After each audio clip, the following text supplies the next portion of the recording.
Welcome back to Coin Nexa Vault. Every single coin we're covering today has a story behind it that most people walking around with one in their pocket have absolutely no idea about. These are Roosevelt dimes that look ordinary on the surface but carry details, errors, and histories that make serious collectors stop cold when they spot one. We're moving through all three today, building toward the last coin on this list, and I'll tell you right now with complete confidence. The final coin is the one that will genuinely make you want to go check every dime you own before this video is even finished. The 2005 Roosevelt Dime is one of those coins that gets dismissed constantly. People roll them, spend them, drop them in tip jars without a second thought, and that casual attitude is exactly why the collectors who know what to look for keep quietly pulling gems out of circulation while everyone else moves on. Here's what you need to understand about this coin right now.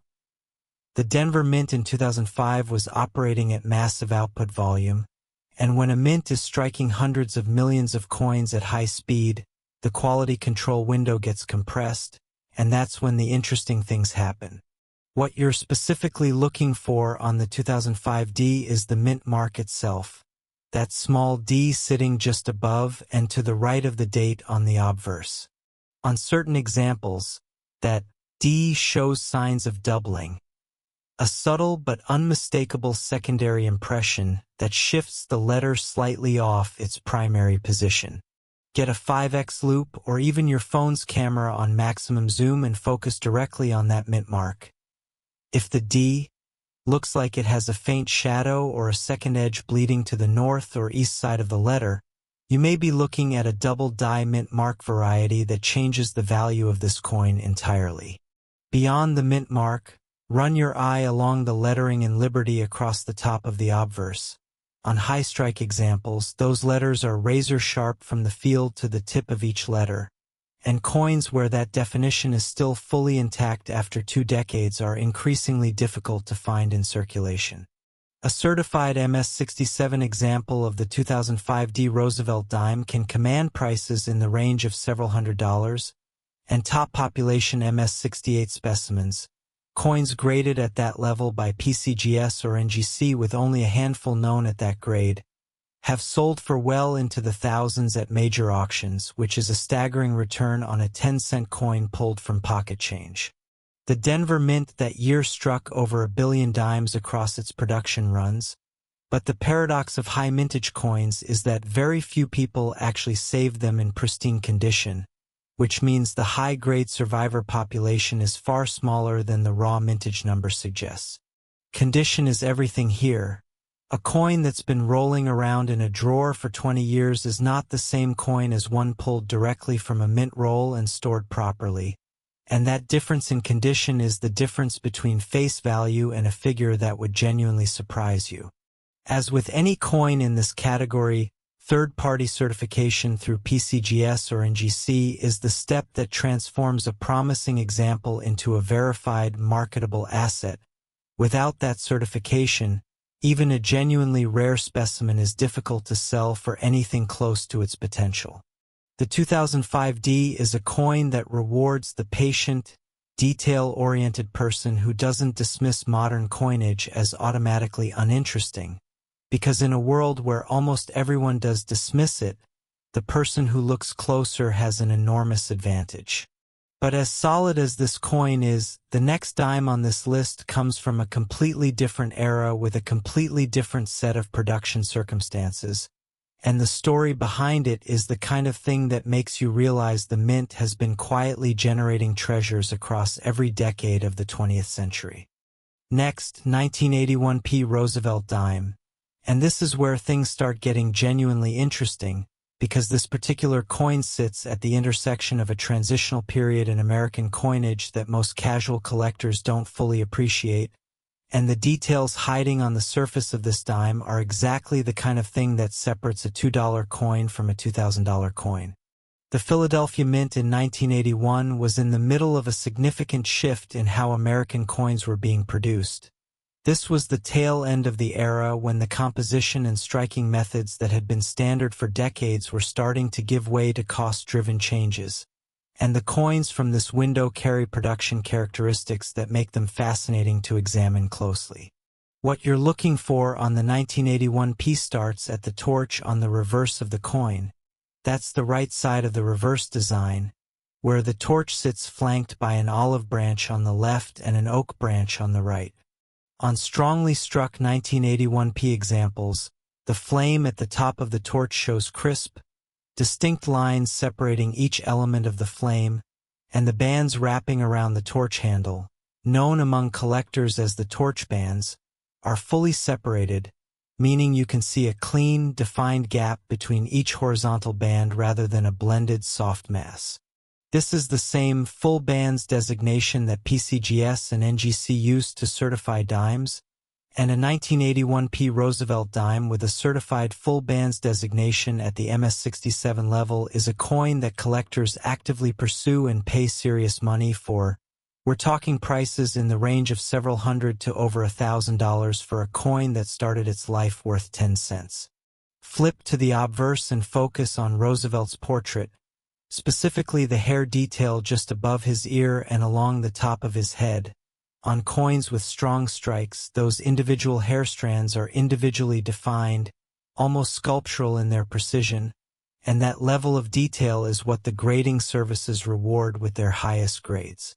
The 1981p had a substantial mintage, which again sounds like it should mean these coins are everywhere in high grades, but the reality of how Americans treated their coins in 1981, spending them, mixing them in jars, carrying them loose, means that a truly pristine example has become genuinely scarce in the decades since. There's also a variety conversation to be had about the 1981p specifically.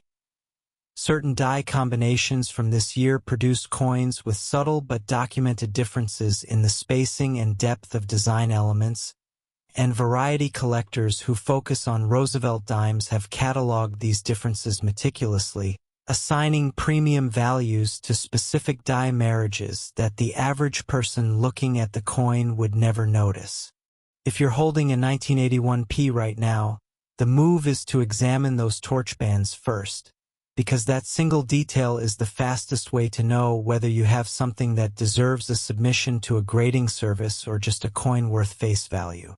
As always, the grade assigned by PCGS or NGC is what converts potential into confirmed value.